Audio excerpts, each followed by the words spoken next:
Cet après-midi, Aurélie, Maxence et Gabi sont appelés pour une mission plutôt insolite. C'est un monsieur qui a mis une caméra à sa fenêtre au 2e étage d'un immeuble, qui filme la voie publique et qui filmerait chez ses voisins également. Donc il faut qu'on aille sur place lui demander de retirer sa caméra avant procédure. Pour le moment, les policiers ne savent pas s'il s'agit d'un voyeur potentiellement dangereux ou d'un homme qui voudrait simplement seconder les forces de l'ordre en surveillant les environs. 10 minutes plus tard, Aurélie et ses collègues sont sur place dans un quartier populaire de Charleville. Bonsoir. C'est vous qui avez appelé? Oui, c'est nous. Parce que là, bon, c'est vrai que ça devient chiant. Ouais, elle est où la caméra? Elle est juste à sa fenêtre au milieu. Celle du milieu, là. Regardez bien. Regardez. Sans le coup. Il ne faut que quelques secondes aux policiers pour apercevoir la fameuse caméra. Ah ouais, ça y est, ouais. Ouais, d'accord. Je la vois. Vous voyez? Le dispositif a de quoi interpeller. La caméra est positionnée entre la fenêtre et la rambarde, sur une bouteille d'eau. Et une lampe, quasi professionnelle, semble avoir été placée pour éclairer une bonne partie de la rue. Vu comme elle est mise, la caméra, il filme la voie publique. Donc c'est interdit. On va aller voir. La caméra appartiendrait à l'occupant du 2e étage de cet immeuble, très modeste. Oh. Pipi à bord. Pipi. Aurélie, Gabi et Maxence ne savent pas qui ils vont trouver derrière la porte. C'est la police, vous pouvez ouvrir s'il vous plaît?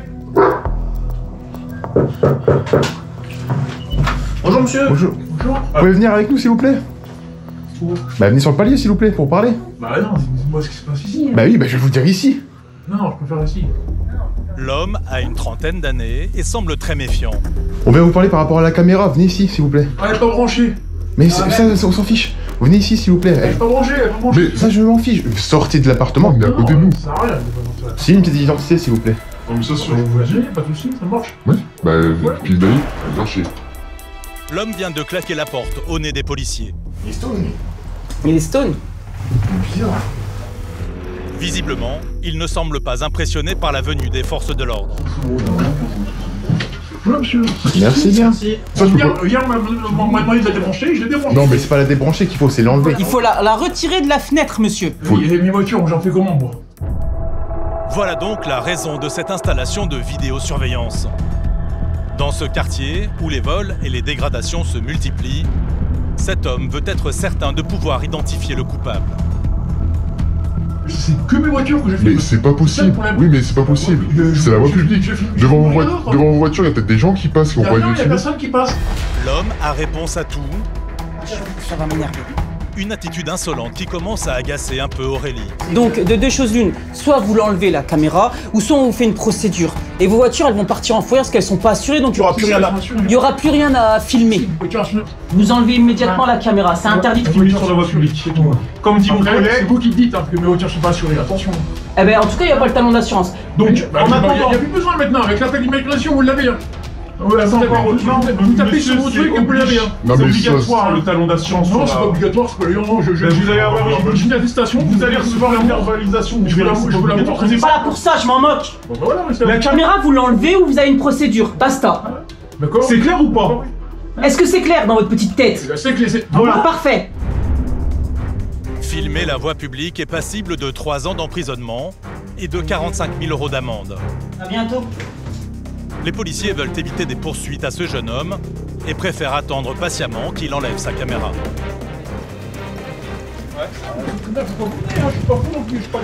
Allez, bonne soirée. Aurélie esquisse un sourire. Elle ne croit pas en la bonne foi de ce passionné de caméra et de voitures. Ben là, il l'a enlevé. Mais on va voir, on repassera dans la soirée voir s'il l'a pas remise. À mon avis, il va la remettre. Pour filmer ses Ferrari. Les policiers reviendront régulièrement dans les jours à venir pour vérifier que l'homme n'installe pas de nouveau son dispositif amateur de vidéosurveillance.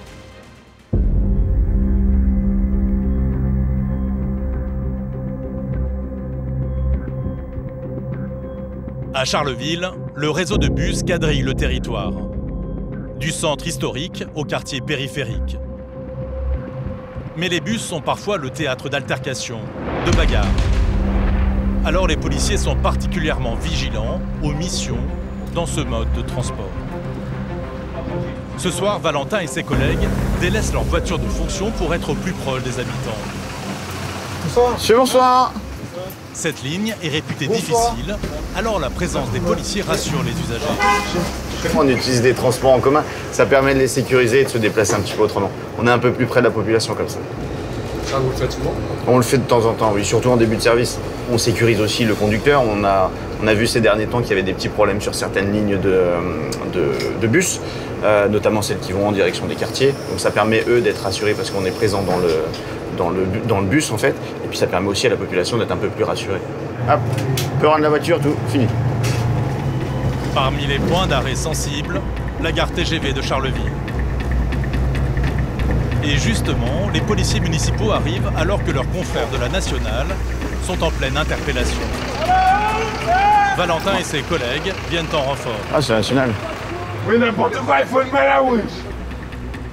Car la grande mode en ce moment chez les jeunes, c'est de filmer les policiers pendant leur mission et de diffuser des images sur les réseaux sociaux. Pourquoi vous faites les malins, wesh? On va les couilles. Vous faites les malins, wesh. Oui, il a l'air très énervé, ouais. C'est un peu compliqué d'ailleurs pour le mettre dans la voiture. Je la connais. Le but du jeu, c'est de pouvoir les renforcer si jamais il y a besoin. Là, ils sont 3, nous on est 3. Si jamais on peut leur donner un petit coup de main, oui, il n'y a aucun souci. Surtout qu'il y a du monde autour, donc il faut prendre toujours l'environnement. Donc là, ils sont sur leur intervention. Nous, on est là pour, entre guillemets, faire l'environnement au cas où il se passerait quelque chose. Sur les réseaux sociaux, l'objectif, c'est de faire le buzz. Parmi les jeunes présents, cet adolescent au jogging rouge s'amuse à narguer les policiers dans leur dos pendant que ses copains le filment. Valentin ne tarde pas à l'interpeller. Venez ici, monsieur Lejeune. Enlevez ma dépoche, monsieur, s'il vous plaît. Merci. Le garçon n'emmène pas large. Pour cet outrage à agent, il risque jusqu'à 7 500 € d'amende. Valentin veut lui faire comprendre la gravité de son acte. C'est dans vos poches. Il y a quoi dans vos poches? Dans ses poches, l'adolescent ne se sépare jamais de son chargeur de téléphone et d'une petite boîte qui contenait il y a peu du cannabis. Consommateur? Non. Mais j'ai trouvé une poche chez mon envoyé. Je sais que t'as pas une collègue derrière la caméra. Je peux non, c'est par le collègue que j'ai fait ça à la caméra. Tu sais pas te contenir? Pour ça là, je suis. Mais ouais, j'ai aucune technique. Bah ouais. T'as rien sur toi?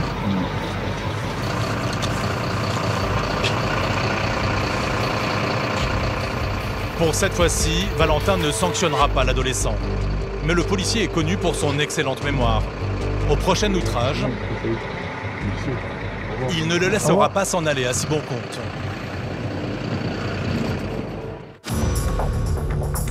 À Charleville-Mézières, la Meuse sillonne l'agglomération. Ces berges, à l'abri des regards, sont le lieu de rencontre des dealers et des SDF.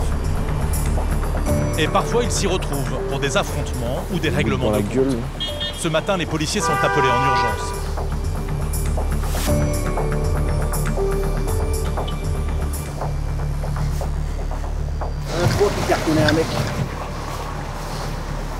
Valentin et ses collègues descendent avec précaution.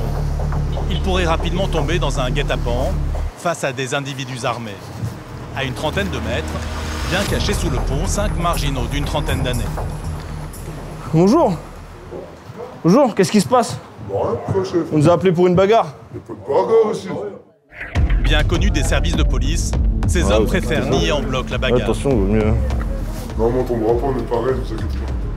Feindre que tout va bien devant la police pour mieux régler leur compte en toute discrétion. C'est une technique bien connue des forces de l'ordre. Alors Valentin veut leur faire comprendre qu'il ne croit pas à leur version. Qui c'est qui s'est battu? Personne se bat. Ah, il y a des gens qui ont vu des gens ici se battre, alors c'était pas vous? Et vous avez rien vu? Non, c'est pas nous. Non, il n'y a pas eu de bagarre. Il est arrivé. On s'est pas monté à une bagarre. Valentin parvient à isoler cet homme blessé au visage et aux vêtements recouverts de terre, comme s'il avait été roué de coups au sol. Qu'est-ce qui vous est arrivé? Vous êtes tombé? Vous êtes tombé quand? Tout à l'heure. Pourquoi vous êtes tombé? Un petit peu de balcon. Ah ouais, d'accord. Et je suis léger, donc un peu ma jambe, elle fonce. Merci. La réponse du jeune homme ne lui convient pas. Valentin insiste, il ne peut pas laisser un homme en danger. Qui c'est qui vous a tapé? Vous avez pris cher, vous? Ah, un peu, quand même. Si, regardez, vous êtes tombés, vous êtes plein de merde. Ouais. Vous avez des embrouilles? Vous voulez qu'on en parle? Ok. L'homme est majeur. Valentin ne peut pas le forcer à dénoncer les autres individus. Bon, messieurs, on revient pas. Hein? Prenez pas pour un con, les gars. Il est plein de merde, machin, vous voulez pas dire ce qui s'est... Vous voulez pas dire ce qui s'est passé? Je suis tombé. Moi, je viendrai pas 10 fois ce soir, je mettrai tout le monde en IPM. Ça marche? Ça marche, messieurs? Voilà, vous êtes prévenus, bonne soirée? IPM pour ivresse publique manifeste. Faute de preuves pour les interpeller, les policiers suivront donc ces hommes via les caméras de surveillance de la ville.